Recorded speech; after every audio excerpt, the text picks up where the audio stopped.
العزة عما يصفون والسلام على المرسلين والحمد لله رب العالمين. Dr. Askari. Dr. Askari. Dr. Askari. Dr. Askari. Dr. Askari. Dr. Askari. Dr. Askari. Dr. Askari. Dr. Khadejah Askari. Dr. Askari. Not Dr. Askari. Dr. Askari. Dr. Askari. Dr. Askari. Dr. Askari. Dr. Khadejah Askari. Dr. Askari.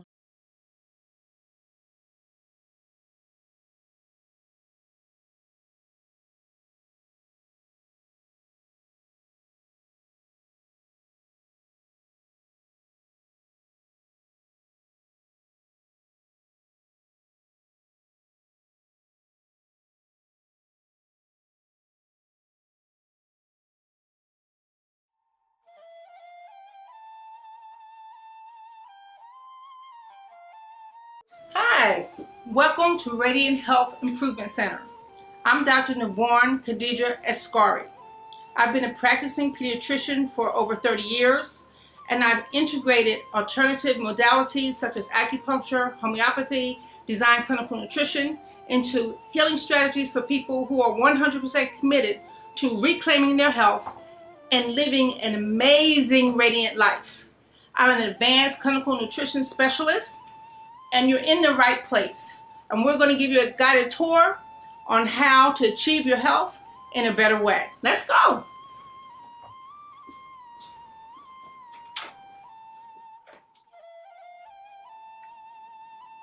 There are several types of visits that you can have when you come to Radiant Health. One of the key features that we do is we do a design clinical nutritional program. We developed that program after doing a complete nutrition response testing assessment. We do a nutrition response testing assessment directly on you, the patient, on your body, and we determine exactly what your body needs to heal and repair itself. Because here at Radiant Health, we believe in the body's ability to heal and repair itself. These are all nutritional supplements. They're in little glass bottles. Energy travels from everything. We can feel the energy from the sun actually coming into this building this time of day. The energy from the foods in this glass bottle that are in capsule form can travel about 2 feet. So when I'm doing a nutrition response testing evaluation, which is a form of muscle testing, and I put the nutrition that you need on your body, if it's the correct product, then your body's going to become stronger, and that becomes part of a design clinical nutritional program. In addition to that, we have other state-of-the-art techniques to help you achieve the kind of health that you're looking for.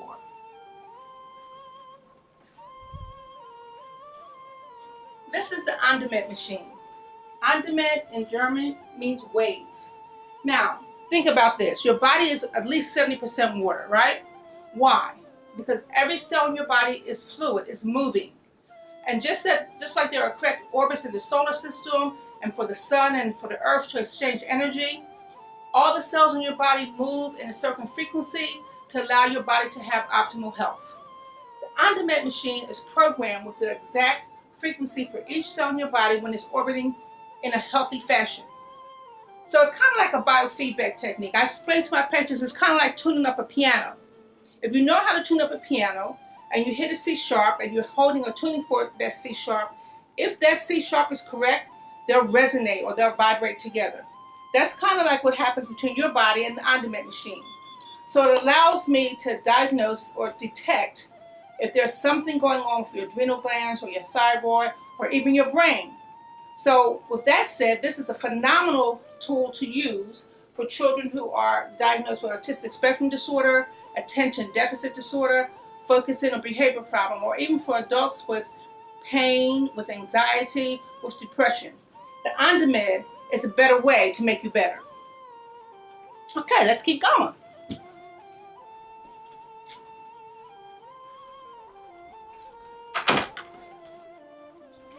We call this our Radiant Spas.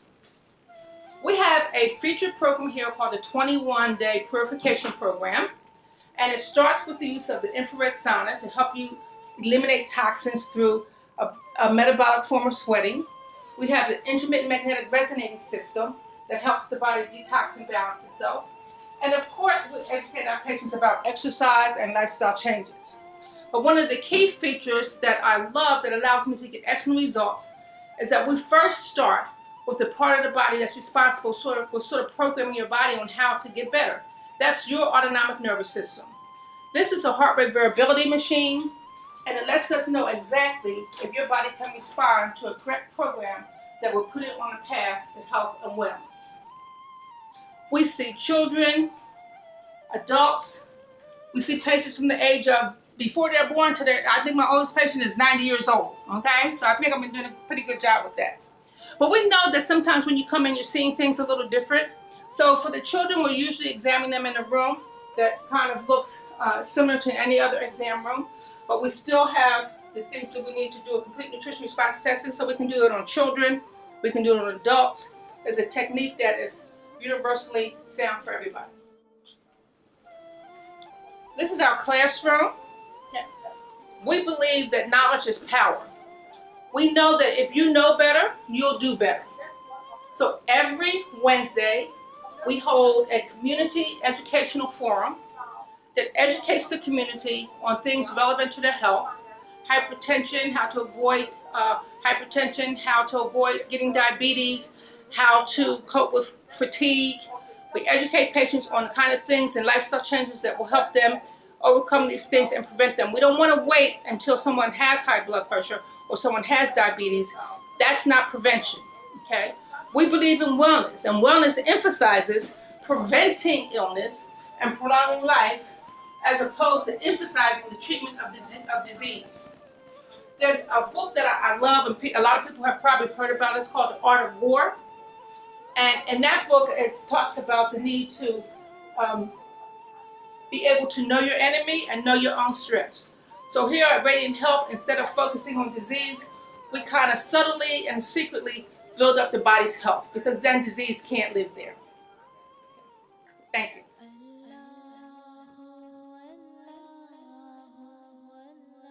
Dr. Askari has been part of this community for over 25 years, serving us. We also know her as Khadejah. I've had the opportunity of working with Dr. Askari for over 5 years, and I know that it is her mission to serve. Being around her has taught me a lot about responsibility and community, and to show up and to be resilient. And I am honored to watch her as she serves. And everyone who meets her understands that she is a very generous lady. She's generous with her knowledge.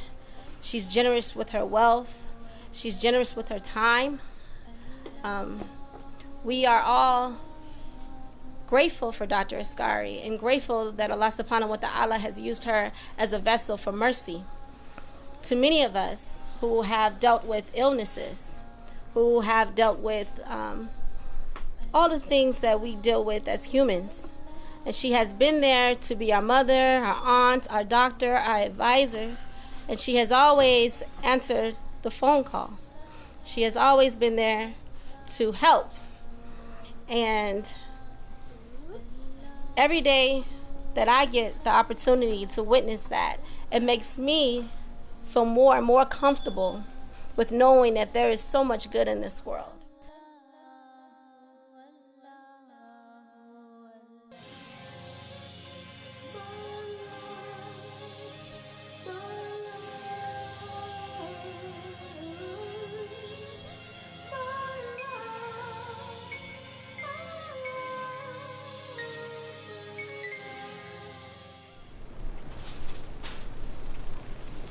Oh, hi. Hi, Dr. Askari. I got the order that you put in for Mr. Johnson, the D-dimer, the troponin, the EKG. I'd like to discuss those with you outside. Okay, great. Okay, Don, we'll be right back with you, dear. Okay, so we have some issues with some of the orders you put in. What issues? What's going on? I see that you ordered a troponin, a D-dimer, an EKG for Mr. Johnson. Unfortunately, the insurance that he has is not approved. Oh, okay. You know how frustrating this is for me. Right. Because we're trying to get the best possible care for Mr. Johnson. So, you know, I'm not taking that on you. I love you. You do a fabulous job. I know how committed you are to your patients. But, you know, this is exactly why I say to my patients, insurance doesn't insure good health. Right? They've got to become empowered so that we're really preventing this from happening. Right. Because once we get here, you know, it's kind of like a crisis. So one of the things that it does bring in mind for me to share with you, because I know how passionate you are about your patients as well, is that what we're doing now is we're starting a learning academy where we're going to be educating health educators. So people like yourself who are familiar with what patients go through when they get to the hospital and these kind of things happen can empower them to do really preventive health. You can be discussing with them their nutrition, their options with their medications way before we get to this point. We're going to make that health learning academy really accessible to people like you who are working. It'll be online, it'll be affordable, it'll be empowering, and it'll be the kind of things where we can actually change the sick care system into a healthcare system. Wow. I'm excited about it. Wow. I'd like to learn more about it. Sure.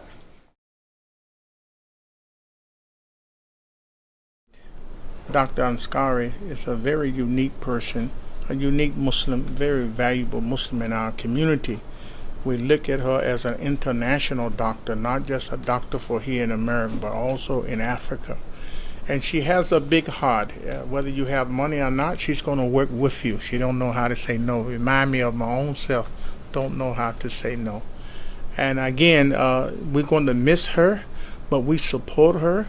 We will be making dua for her, making prayers for her. Again, one of the most unique doctors that I know of in Islam and even outside of Islam. And we wish the best for her. May Allah continue to bless her and her family and bless us to have patience. Thank you. Dr. Askari is a great doctor. She takes care of us. She be gentle with us. She's a great doctor. She always be there with us. And I really love her as much as everybody else. And she is really kind and she's gentle with everything. And I just really love her with all my heart. Bismillahirrahmanirrahim. In the name of God, most gracious, most merciful. I speak on Dr. Khadejah Askari as a spiritual woman, and that's the relationship I have with her for over 35 years. Everybody I know, I don't have small children. I've watched her from a distance, and all of the people who she's helped their babies to be born.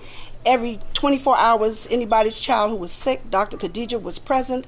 Her spirit is just the most beautiful. Her personal spirit is so beautiful. She's the most loving woman, and the reason she's that way is because she submits her will to God.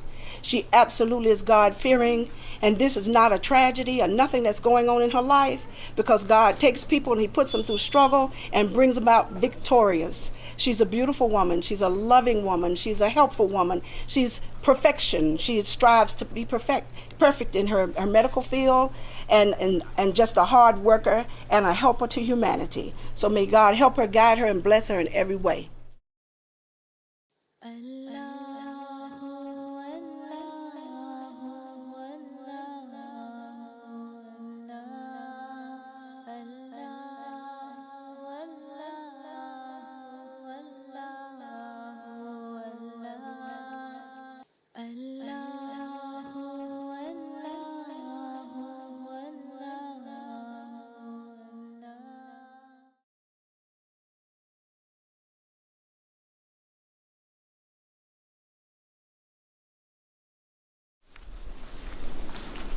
Assalamu alaikum. Wa alaikum assalam, my beloved. How are you? Muhammad, I'm good. Good. It's an honor. It's an honor to Thank have you, you here in thank your you, faith thank you. forms.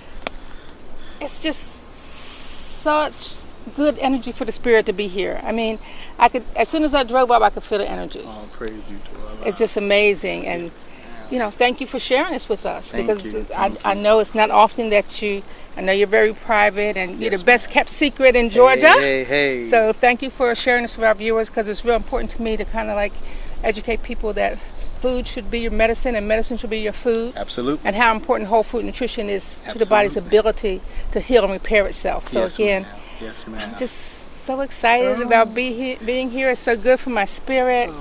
I love you. I love you too. Not only is it good for your spirit, it's good for your stomach and mind as well. So here are your faith farms. It's a 30-acre farm and a mule. And we'll get the other 10 acres later on. But You know, we have been taught that we can't grow our own food. We have to look outside of our own communities to grow our own food.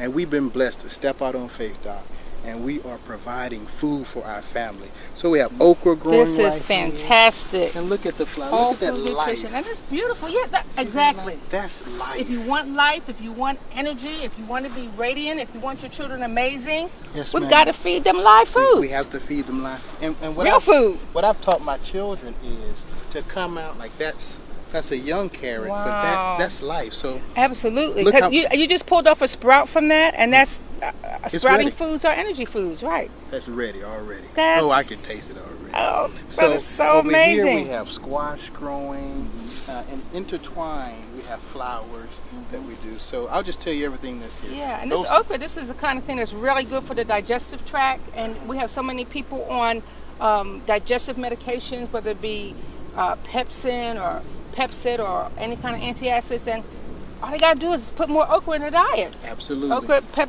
has a natural pepsin that helps the digestive tract. Wow. Yeah, especially if you eat it raw. Especially if you eat it raw. And Yeah. look, I crack okra and eat it raw all Cool. day. Let's go around here, Doc. And you don't get that complaint when you eat it raw from the kids, like, it's slimy. No. Here is tomatoes. We have tomatoes growing in here. Oh, and we fantastic. have marigolds that we place inside because we're beyond organic.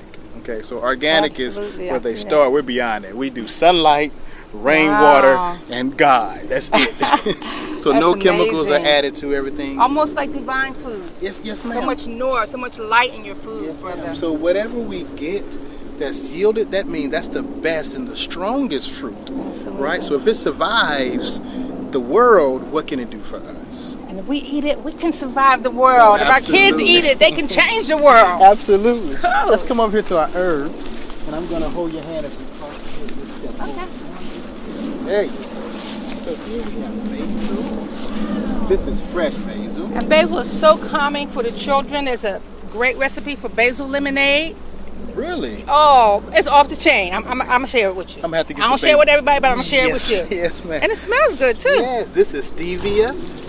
The two ingredients for basil lemonade: basil and stevia, and a little lemon. Wow. You can make smoothies out of it. It's all natural, and everybody comes to my office, Brother Muhammad. They know what I'm going to say to them. Get off the sugar; it's killing you. Get off the sugar. This is a natural alternative. Look, and sugar, I think now it's up to probably like $6 or $7 for what is that, a 2-pound bag? And how much does it cost to go to stevia? It probably cost me $2 for like 50 seeds. Wow. And so that's a minimum of 50 plants. Wow. And then you can take it, you let it grow to seed, and this is what we have to learn.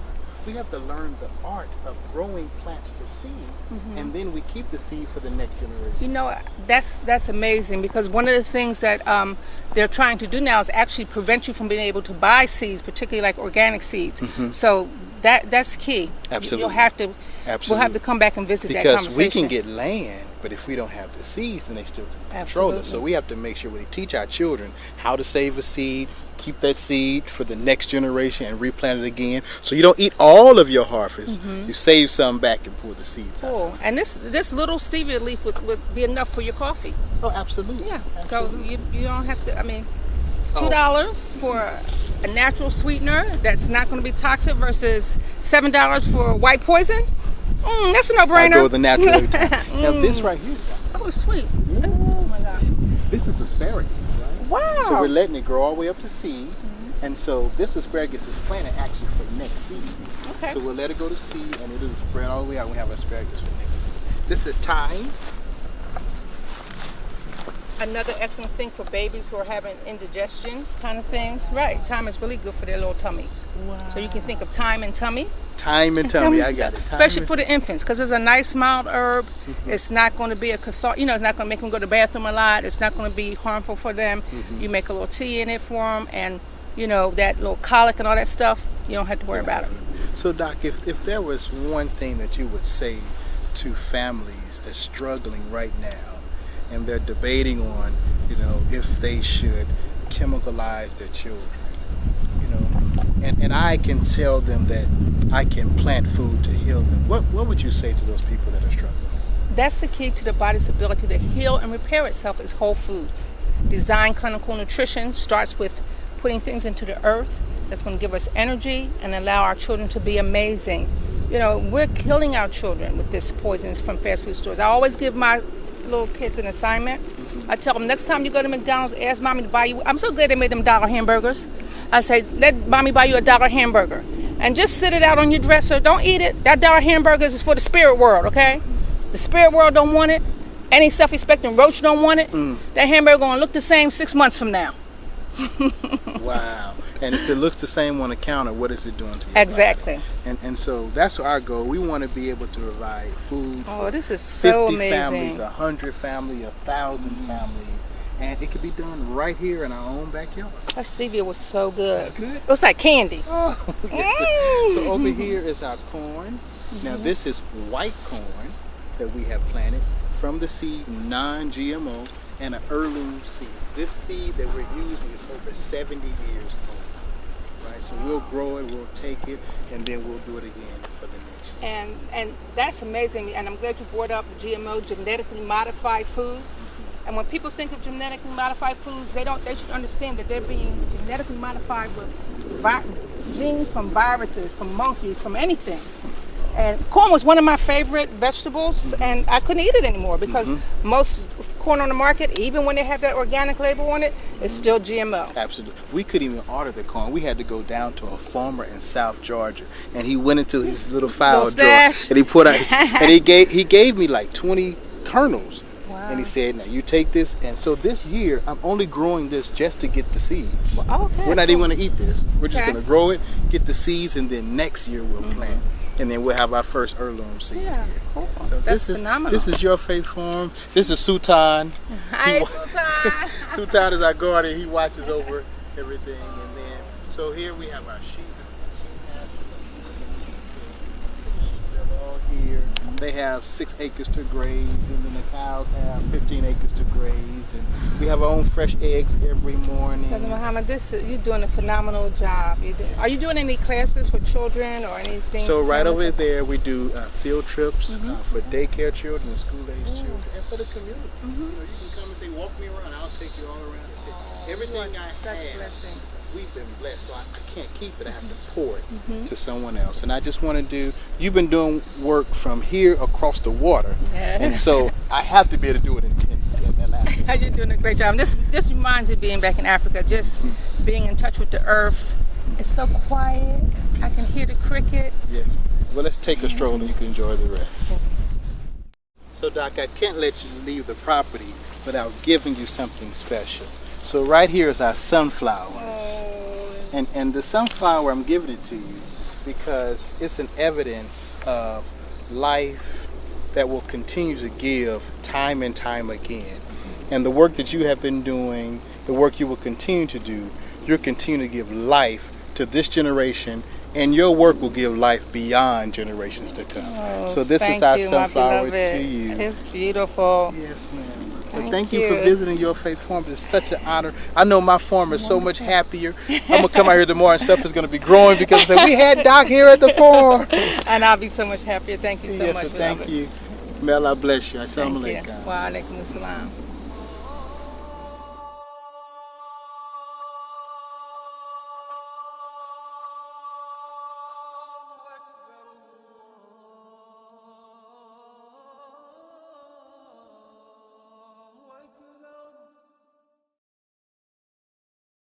When I first discovered that I was pregnant, I was a little apprehensive about who would care for my son. I began to talk to different members of the masjid and speak with my husband's family. My mother-in-law, Sandra Salim, told me about Dr. Askari. She told me that Dr. Askari was actually the baby that I was carrying. It was his doctor.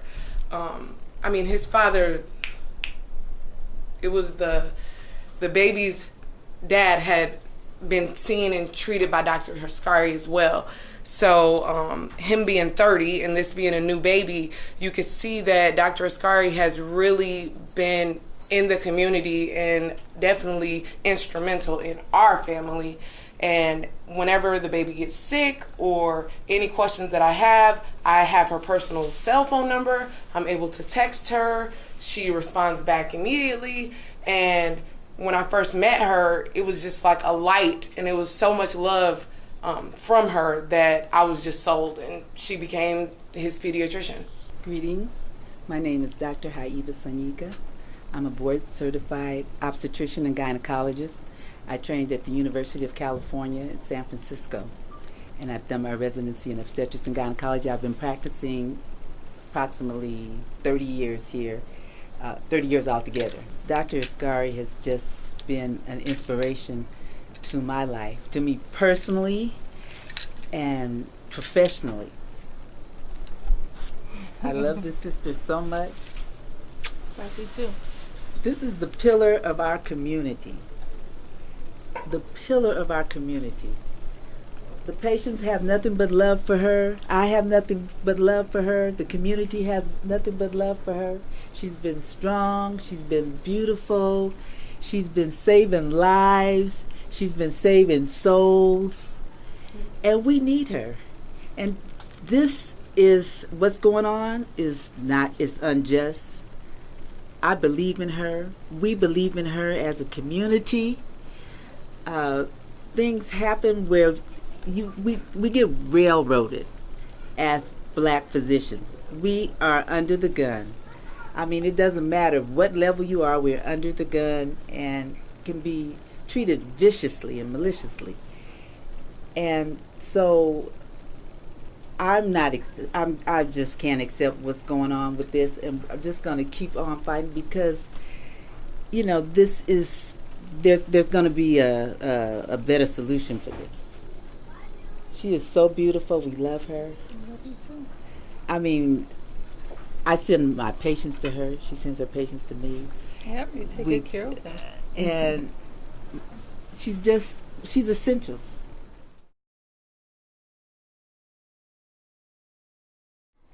I can remember as far back as when I was 7 years old wanting to be a doctor. That passion was nurtured in me by my mother and my 9 siblings.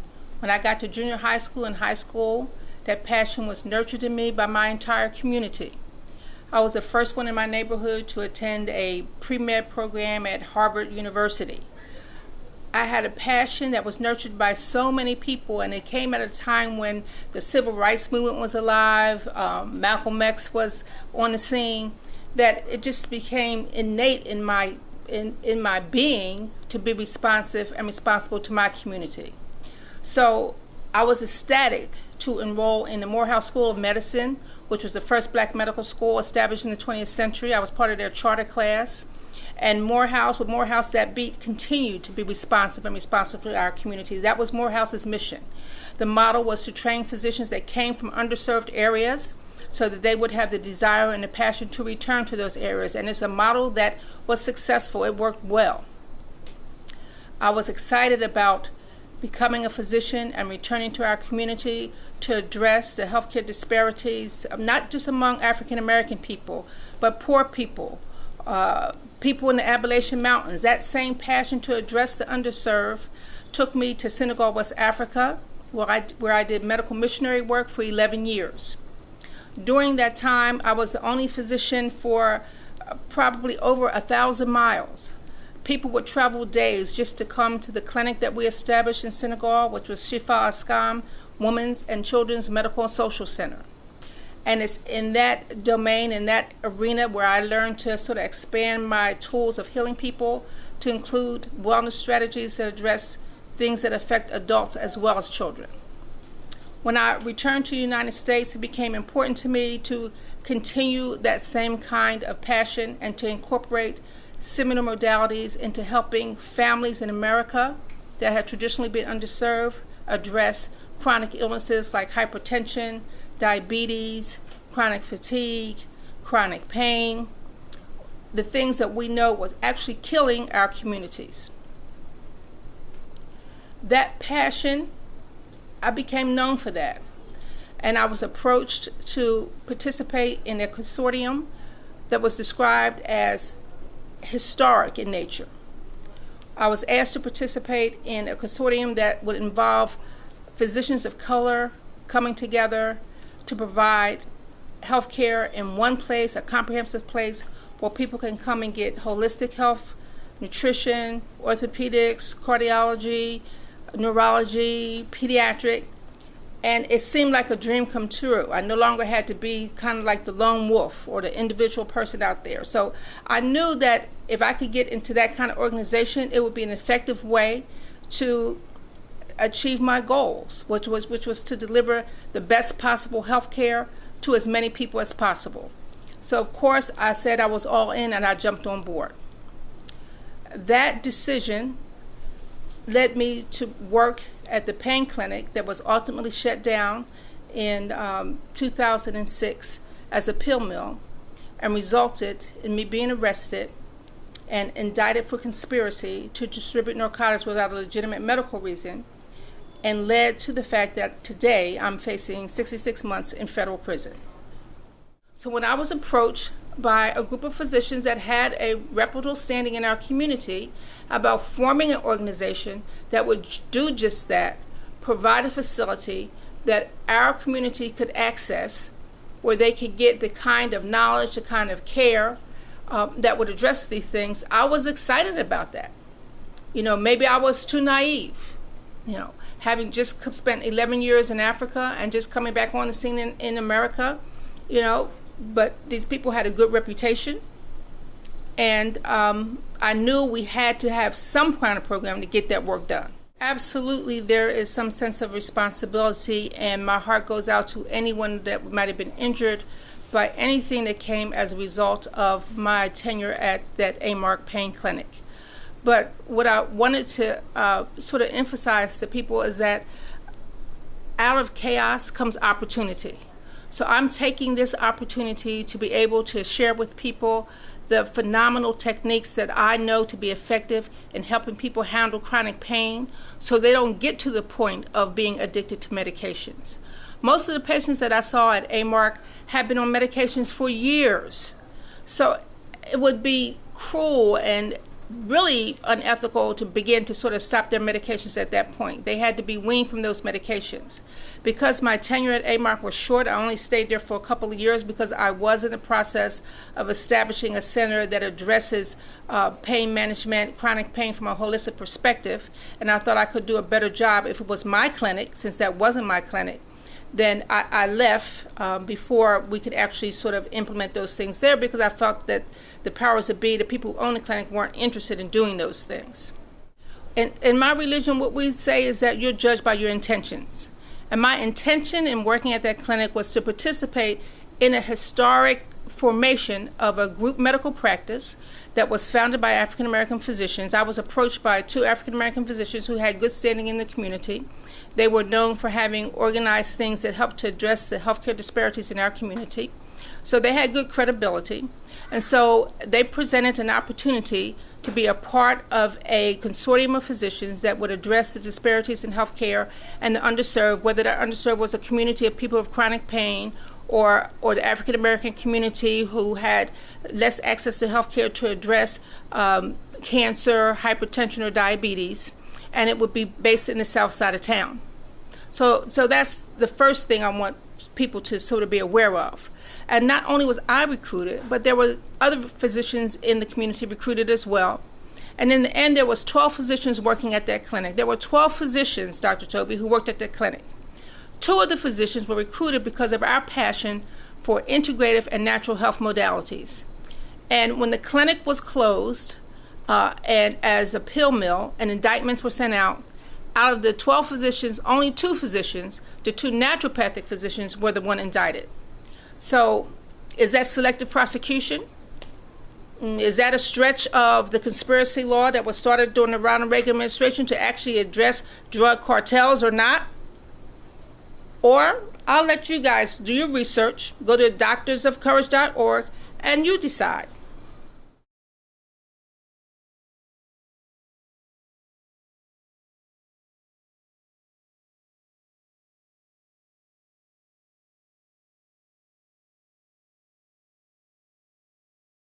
Assalamualaikum warahmatullah.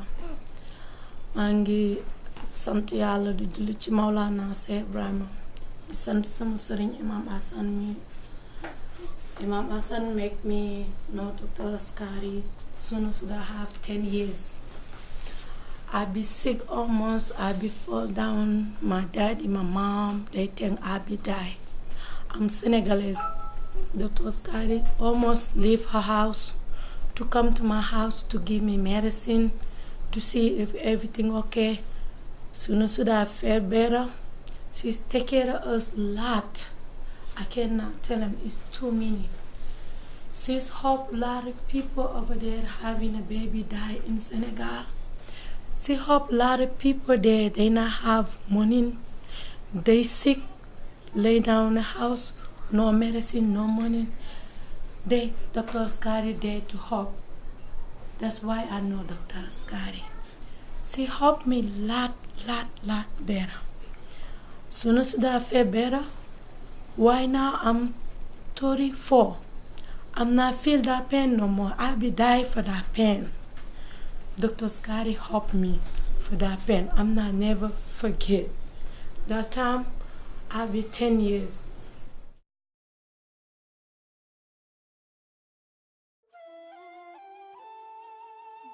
That was a surreal experience, but it's a day that I'll never forget.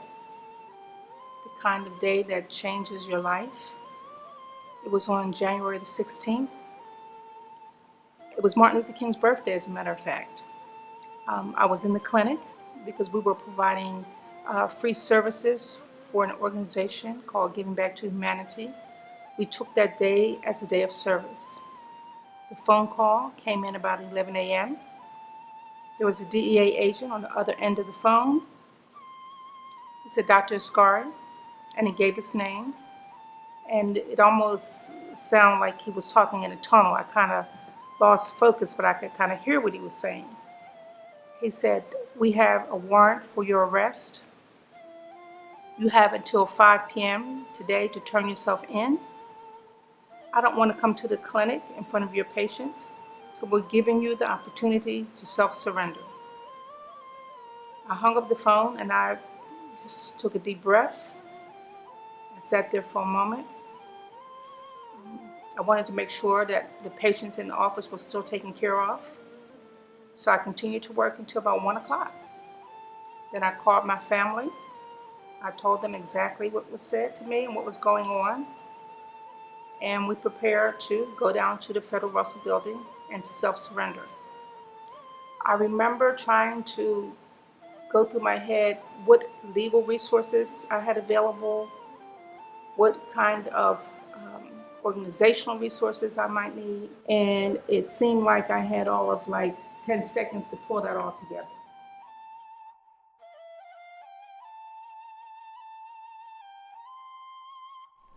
What am I going to do when Dr. Askari's gone? I will pray every day. I will, I can't even really answer that question because it's just so unbelievable. Her spirit will be with us. Absolutely. I will write her. I will pray. I will keep supporting her because I feel like this, we're going to be in a battle and a journey to overthrow this injustice that has been bestowed on her. Yes, and that's something else that's so phenomenal about Dr. Askari. Her vision is continuing while she's gone. She's helping, we're orchestrating how we can still have healthcare providers to be where she was in the clinic and to keep providing service. And this is how unselfish she is. This is how dedicated she is. This is her life like this. And she's worrying about the patients and, the families. How are we going to do this? She's a grandmother, too. She's got children that she's raised, so beautifully. And of course, she's concerned about that. But this is a selfless woman, and that is just another example. While she's gone, if she's gone, this is what she's working on. How we're going to continue. So we're working with practitioners, trying to see what we can do to provide professional services in the clinic. But this is the master. And the other thing so phenomenal about us, she will help us. Educational wise, whatever way she can, she's still going to be working to help direct us.